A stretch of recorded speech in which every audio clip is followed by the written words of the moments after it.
Toto video vysvetľuje postupy transplantácie fúzov. Fáza 1. Najprv aplikujeme bezbolestné lokálne znecitlivenie a bez použitia ihly. Potom spustíme micro-FUI metódu,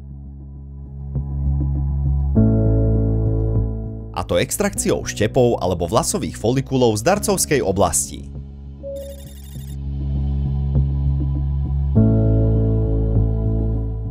Fáza 2. Otvorenie mikrokanálov.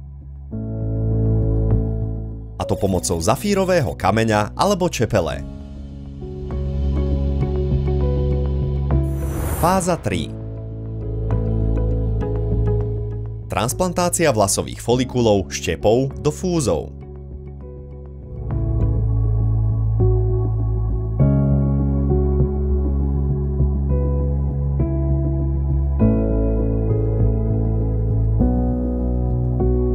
Vítajte v Klinikana.